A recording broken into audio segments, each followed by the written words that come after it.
Well, here we are in Hampton Court. And this has been just a wonderful place.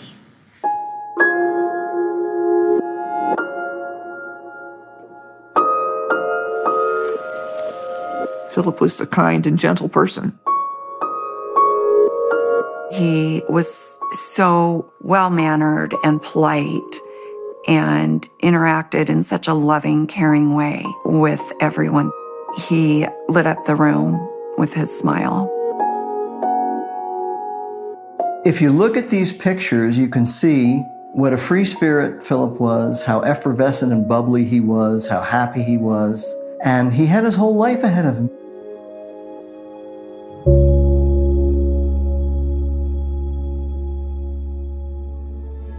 On June the 11th, Philip went out for his walk, and that was the last time I ever saw him.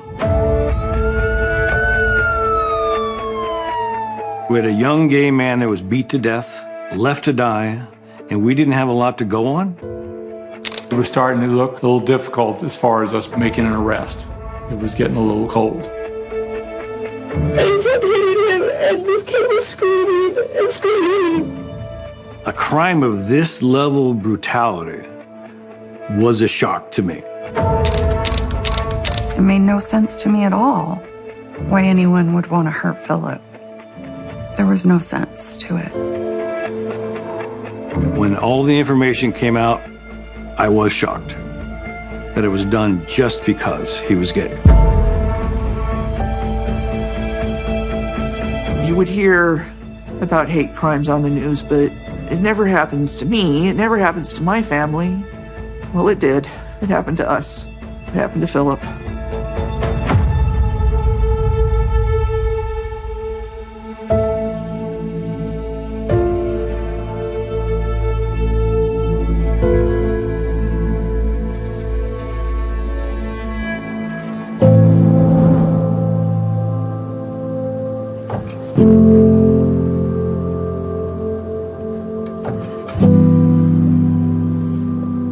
Philip was born February 25th, 1978.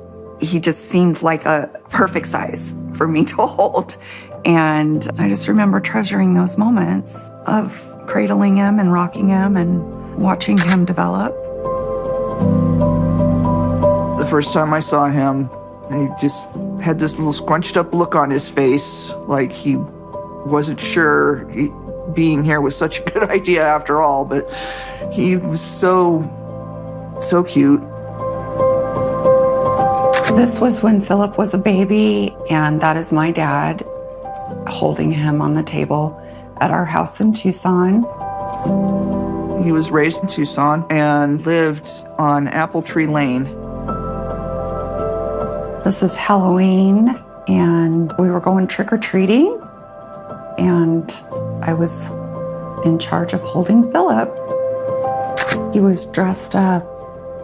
I can't tell what he was, but he's holding his pumpkin, and just fun days in Tucson.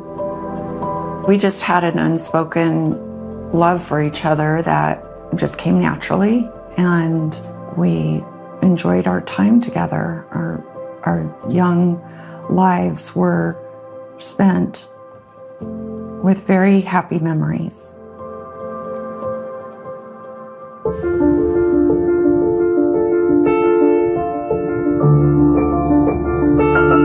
Philip wasn't a typical boy. He wasn't very rambunctious. He didn't want to play sports. He was more interested in listening to music. He didn't raise a lot of fuss. He didn't get in fights at school. He was just a calm, quiet kid. When we were growing up, being gay wasn't talked about. I don't even know if I really knew what gay was. It wasn't a common topic.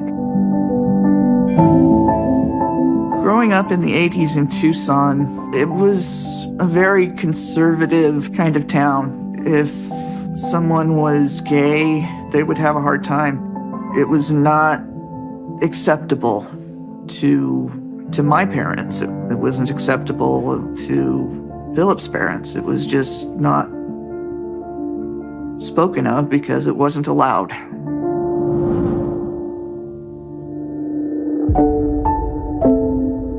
I'm sure it was very difficult for Philip to come out in 1993.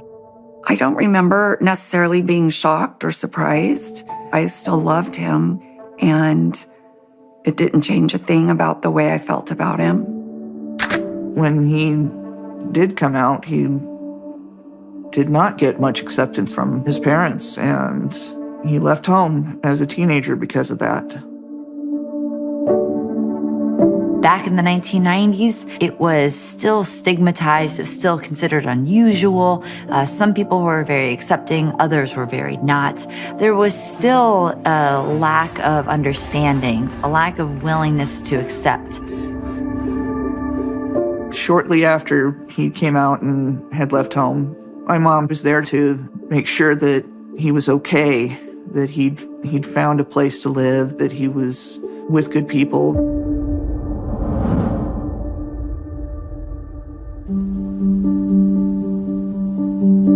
I met Philip outside the IBT bar in 1999. I found Philip to be very confident. I thought, he's very sophisticated and very directed, knew what he wanted, knew what he was looking for. And I was very impressed with that. After we met that night, we were constantly together. He had his own apartment. He had a job. We spent essentially all of our free time together. When Philip moved in with me, then I knew this is the real thing. We would rent movies and watch them at home. And just most of the time, just being together, whatever we were doing, going food shopping or running errands, going to the bank, those chores which were such drudgery became something I was anxious to do because I could do it with him. I was smitten. I was hook, line, and sinker.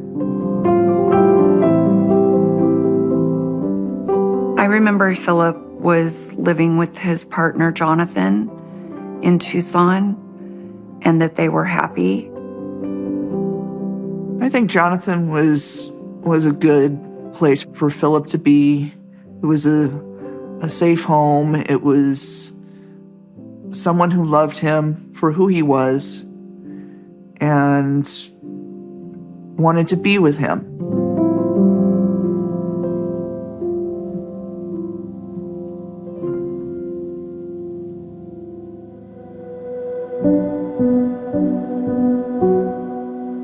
I realized that he was estranged from his family. I think his mother wanted to have a relationship with him. I think she was sad that they didn't have a strong bond. So when I encouraged him to reach out to them, they responded and, in fact, would even invite me along with him to things like a Christmas party or events like that. So it made a tremendous difference in his life when he kind of got his family back. Philip did a lot to show his love towards his dad. Took him to lunch and spent special time with him, which of course meant a lot to my uncle, and it meant a lot to me that Philip had that kind of a heart. They saw that with Jonathan that he had someone who loved him and someone he could spend his life with. And that, I think, enabled them to see that being gay isn't the end of the world, it's just the beginning. He went to work for American Airlines, and I was so proud of him. He was traveling and enjoying life, and I was happy for him.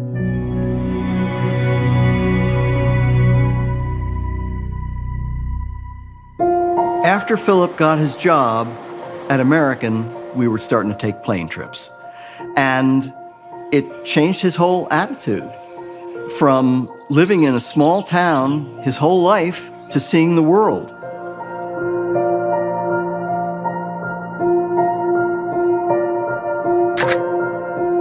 The first major trip we made was to Bermuda. We had a wonderful time. And Philip was in heaven. I think it was the happiest week of his life. We would email now and again. He would tell me a little about his job and that he was getting to do some traveling. Here we are in the Admirals Club in Chicago on our way to England. This was the highlight of my life, this trip. Philip was in heaven, sitting in those first-class seats. I'd never seen anything like that. There's Philip, sitting in his seat. He's playing with his TV, trying to get it to work.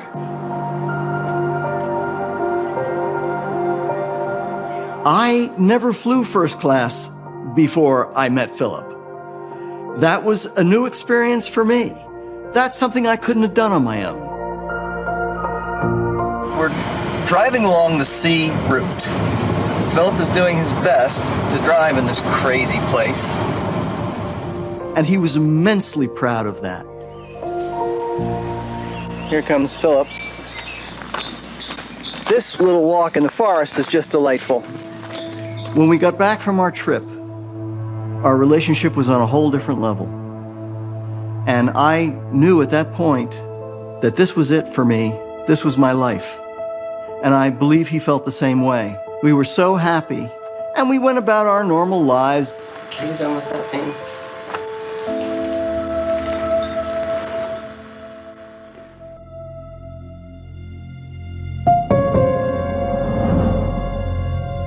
3 weeks later, Philip returned from work probably around midnight.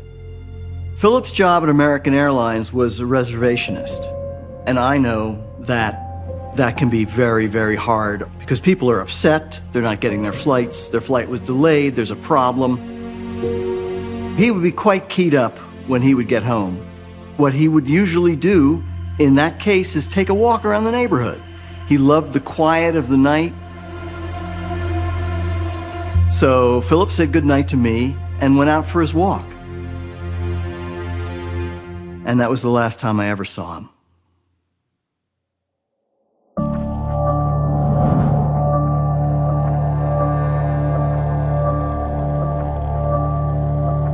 When I first received the call about this case, I was at home. It was early in the morning. The information I got over the telephone was that a passerby had walked by and seen an unidentified male laying in the street.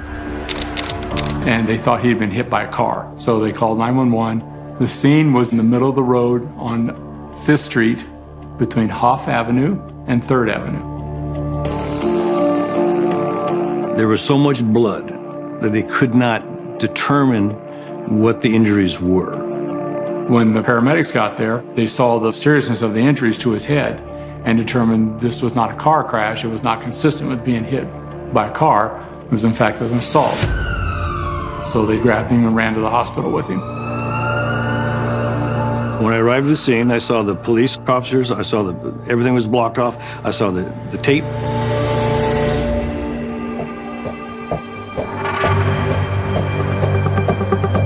When we came down here to see the scene, he had already been transported to the hospital.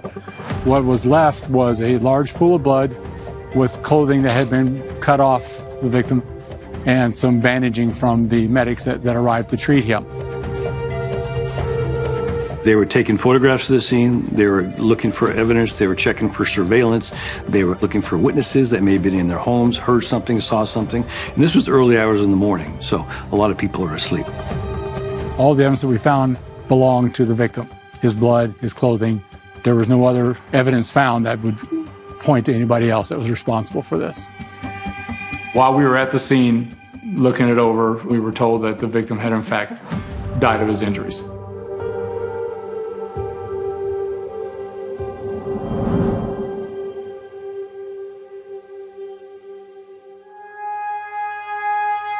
I went to the hospital to actually get a look at our victim. He suffered serious injuries to his head, to his skull, at least 2 of which penetrated the skull and into his brain. His head was heavily bandaged. His eyes were swollen shut. They were black and blue from all the blood draining down into his face. Because of that, homicide detectives are now involved to determine how he got injured like that. The Tucson Police Department has to find out who he is. That was the next important thing. I woke up and Philip was not home. His car was parked in its spot, and I thought, this is odd, he's not here. And I was starting to get concerned. I arranged to have fingerprints taken from him since we didn't know who he was, and also arranged to have a photograph taken of his face in case we could get him identified just by showing the photograph around. But he didn't look anything like he did in real life. He was hit in the head with a baseball bat almost 20 times. His injuries to his face in particular were so horrifically terrible. He was unrecognizable. After his fingerprints were taken at the hospital, he was eventually identified by fingerprint comparison. Apparently, he had been in the system from some other prior contact with the police. He had very minor infractions for traffic-related offenses. Luckily, his fingerprints were in their system, otherwise he may have gone a long time without being identified. Once Mr. Walsett was identified, we were able to track down his next of kin, which was his mother. The police department were able to make contact with her and explain to her what happened and notified her of his death.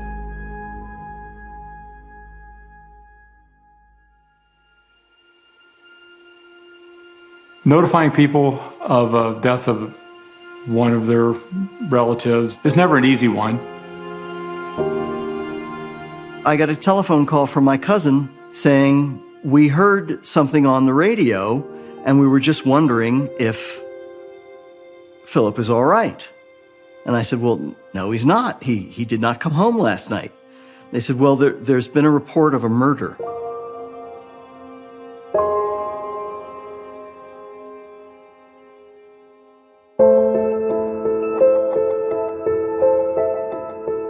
I remember Philip's mother told police that he was gay and he was living with his partner in downtown Tucson, which was blocks from the location where he was found.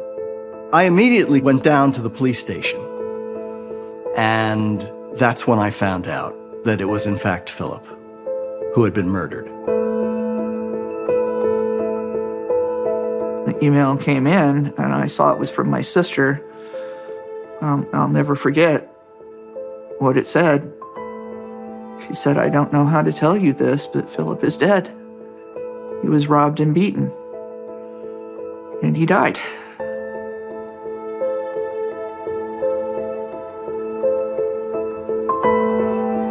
Learning that Philip had died, I'll never forget it.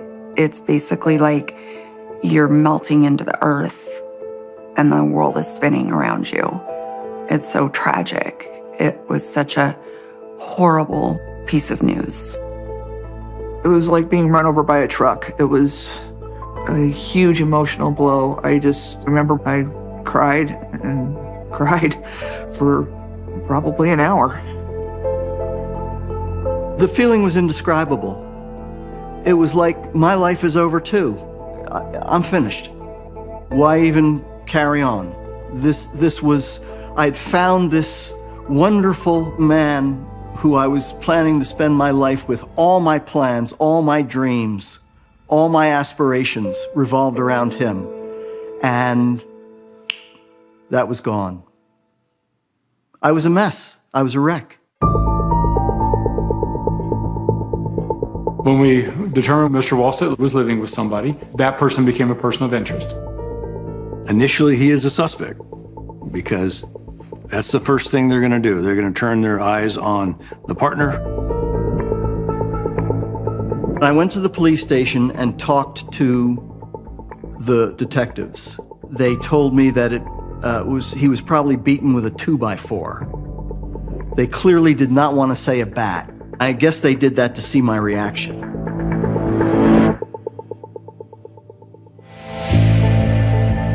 When Jonathan came to the station, he was very professional. He knew why I wanted to talk to him. Yes, he was nervous, but he was very forthright, telling me everything I wanted, answered questions that I hadn't had the answers to. We talked for, I'd say, maybe an hour. And I think during that period, the cops realized it couldn't possibly have been me. What he did was tighten up a timeline. He had indicated that Philip had worked to a certain time, got home late, had a beer, said he was going to go out. I think from the beginning, they were starting to minimize anything he had to do with this crime. Nothing of importance was found by the police at Jonathan and Philip's home. The information we had, they were living a normal, happy, fun life together.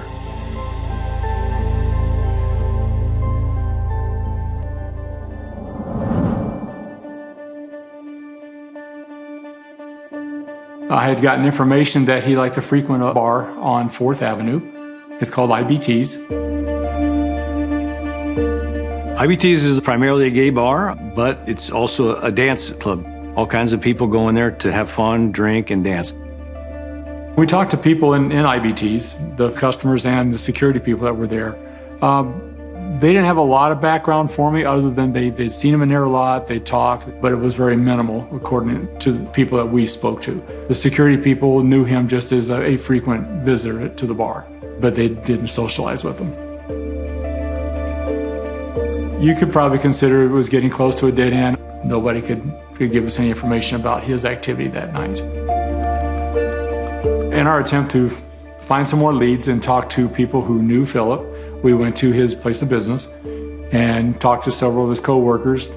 None of them could give us anything but a little background information about their time socializing with him within the work environment. There was no surveillance, no eyewitnesses that were known to the police, no cameras, no ring cameras, no porch cameras, none of that stuff. No witnesses that came forward, just one 911 caller saying that he had found a man bloodied in the middle of the road. You don't have anything to go on, and your sole witness is the partner who was asleep at the time, and everything that he told them appeared to be correct and true.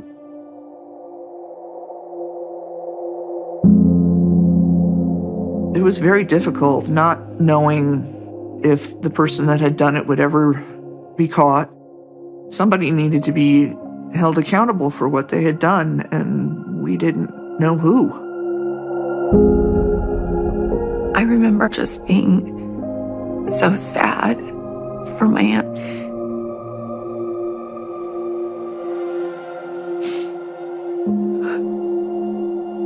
It was extremely devastating to watch her try to deal with the pain.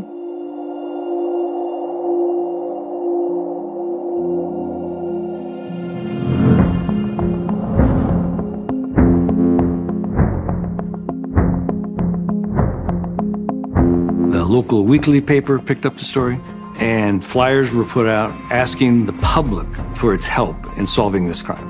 The mother of an eyewitness came forward saying that her daughter had information, eyewitness information, on the homicide involving Philip. That was a huge, huge break in the case.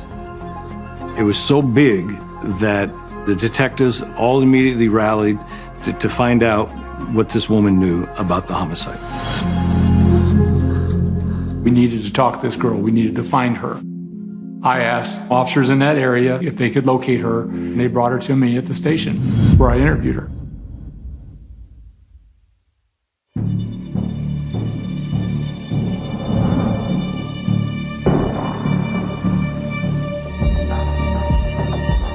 The young woman did tell the police that she saw a picture of Philip in the newspaper, and that she also recognized the photograph from a driver's license. She told me that on the morning of June 12th, she was with a person she identified as David Hagan, and they were just driving around in his truck.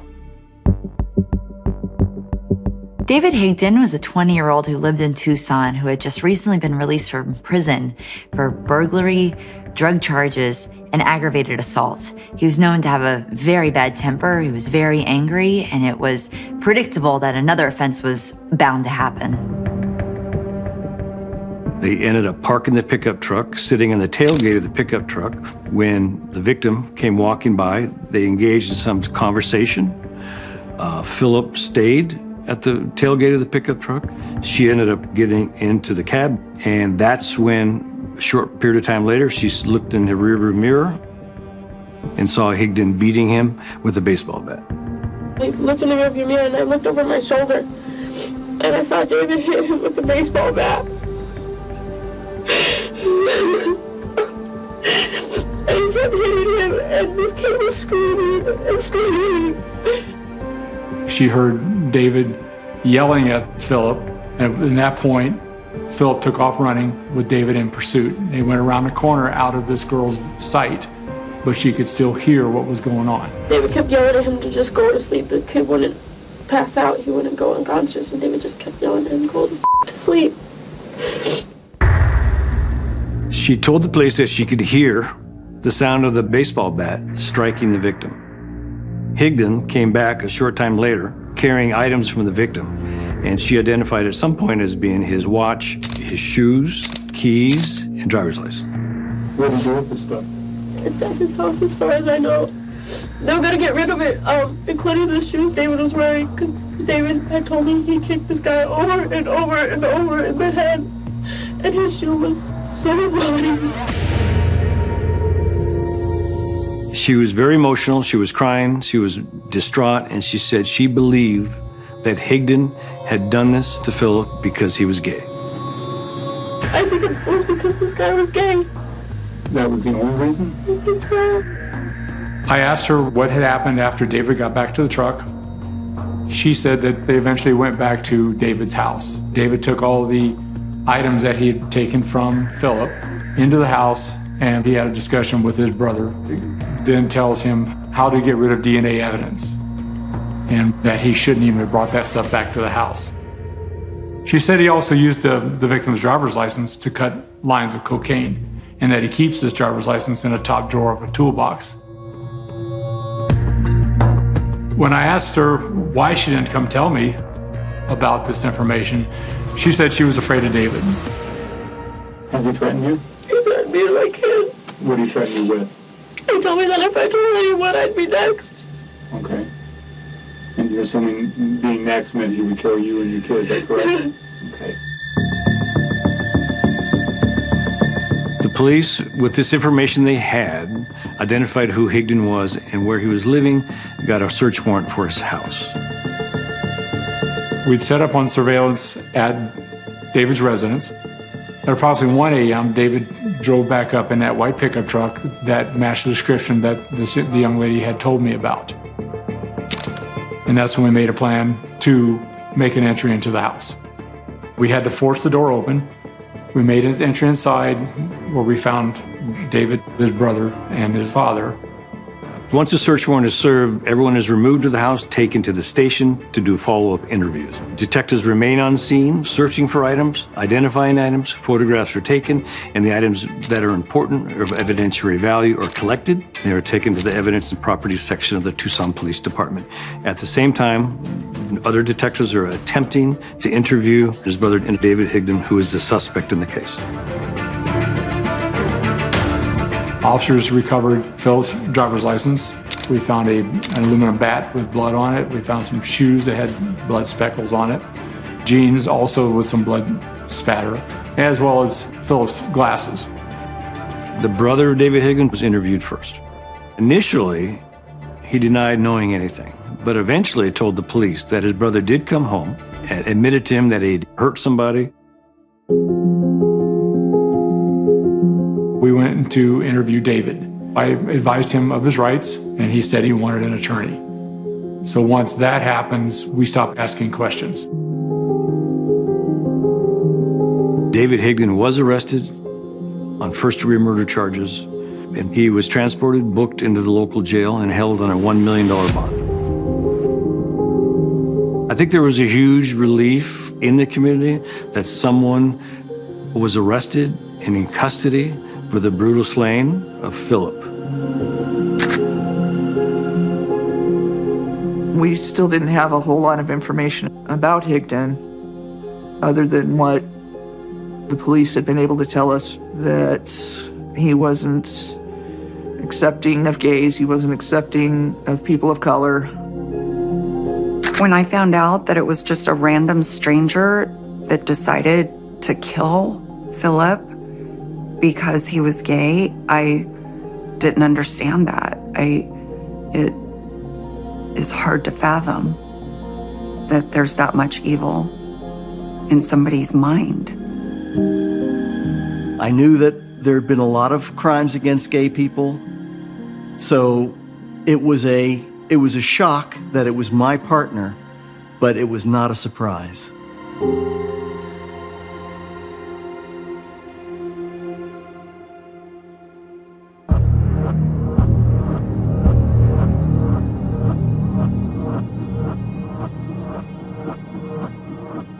People did want this to be classed as a hate crime. As time went on, we got more and more bits of information that supported it as a hate crime. I had gotten information about David's affiliation with white supremacist groups within the prison system. Letters had been intercepted that he wrote, which alluded to being part of the white supremacist groups, the Aryan Brotherhood. Those letters were shipped to the county attorney's office. Once we had all the information necessary, including from the young lady, confirmation that Philip was actually gay, and the compilation of all the information together, it was classified as a hate crime. So while incarcerated, he did get a tattoo with lightning bolts, and they were colored in. The important part about that is when anyone who's associated with this gang darkens in their bolts, it's because they have committed a homicide of one of the classes of people that the gang is against. We use that information later on to show that that's another reason he was guilty of the homicide, because he followed the protocol to let the world know, I'm a killer for the cause.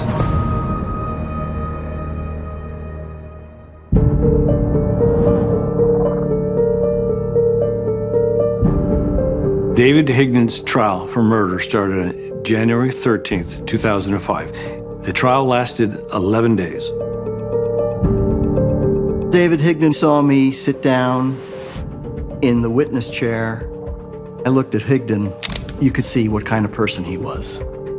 Being in the courtroom and hearing the details of Philip's murder was devastating. It was extremely painful. I remember just being so angry at the guy that we were all having to go through that, and that he was being defended, and that he actually thought he had a defense against killing Philip. The defense for Mr. Higdon argued that he didn't do the killing, that the state's evidence was weak, that the state's evidence was not enough to support a conviction for first-degree murder. We had witness interviews. All the items were collected from Higdon's house, including a bloody bat, bloody shoes, bloody watch, driver's license of the victim. Statements from the brother saying that he had used the bat, he had beat somebody, and he was covered in blood.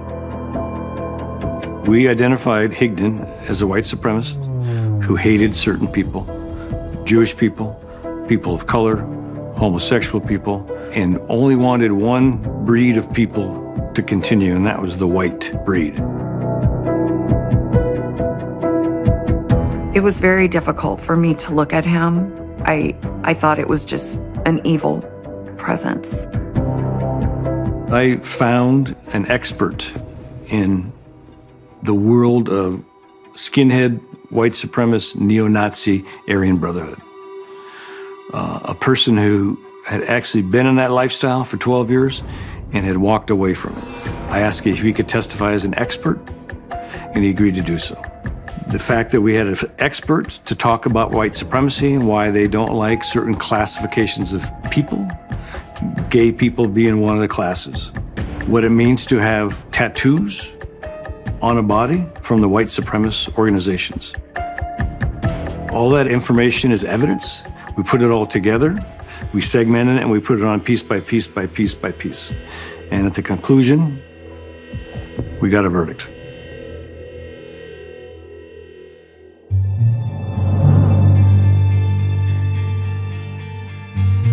On January 27, 2005, David Higman was convicted of first-degree murder.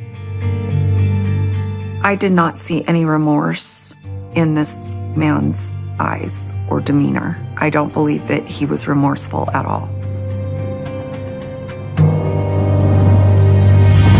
In March of 2005, the day of the sentencing, Higdon arrived in court and he shows up with a skinhead. I thought, this guy will never quit. He hasn't gotten it. He's never shown remorse. He doesn't care. This is the life he chose. This is the life he wants. Nothing else matters except himself.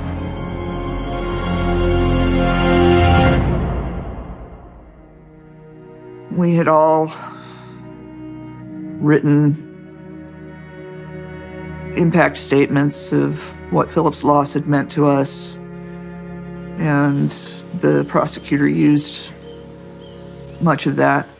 His mother spoke at the sentencing, and she did a beautiful job. He was sentenced by the judge to natural life in prison. When we heard the sentence, it was a great relief. Philip's mother was in the courtroom, and when the judge said life without parole, she just let out a yes! And that's how I felt.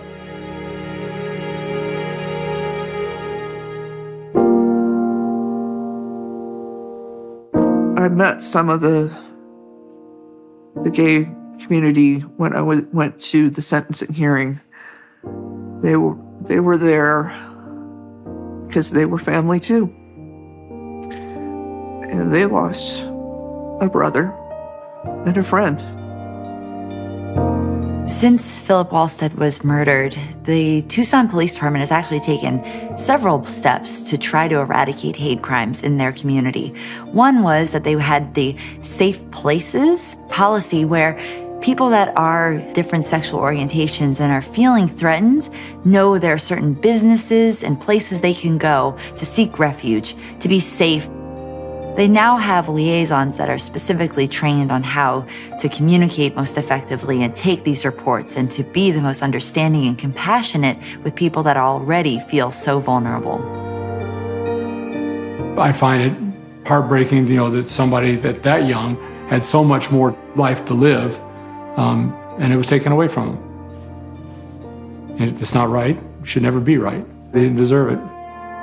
People are people with different choices and different thoughts, and they shouldn't be killed for those. Well, we're on our last hour now, so I'm going to get a sunny view from our balcony.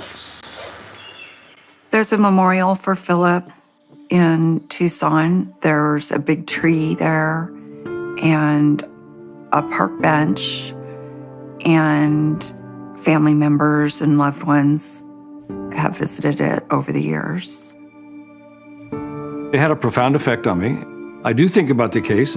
I drive by this memorial and I glance over that and think about it. I left Tucson a few days after the trial, and this is the first time I've been back. I haven't even seen the memorial. It's a place I can go and I can remember spending time with him, and it's a place for good memories.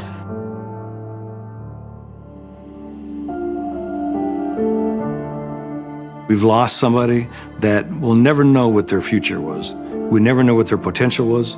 We'll never know what value they could have provided to the community. It's important for Tucson to remember.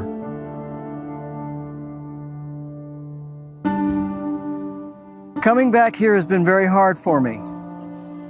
Seeing our old house where we lived together for 3 years. Seeing the memorial. It's been very, very hard for me, but I'm glad that I did it.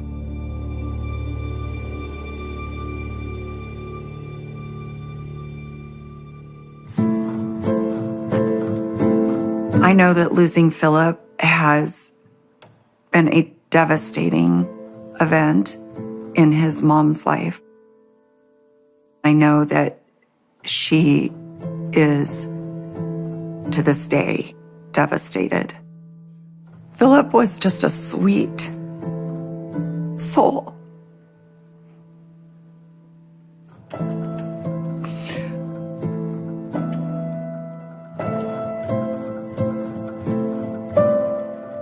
What I miss about Philip was the simple things we used to do together. We just enjoyed each other's company. And I knew that it would never happen for me again. I never even tried to meet anybody again. I knew that part of my life was over.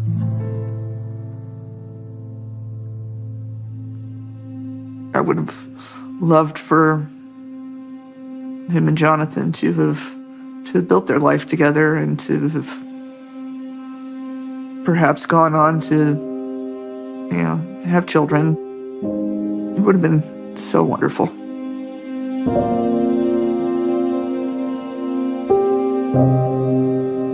I miss his quiet spirit, his funny little side jokes, and just the sweetness of who he was.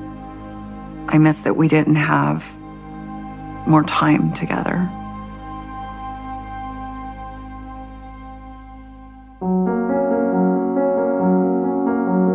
When I met my wife, it was the first same-sex relationship either one of us had been in, and it surprised the heck out of us both, I think. But I do wish Philip had lived long enough to see me find happiness with my wife. Whether it was him poking fun at me and saying, I knew it. And I could see him do that. That'd be great.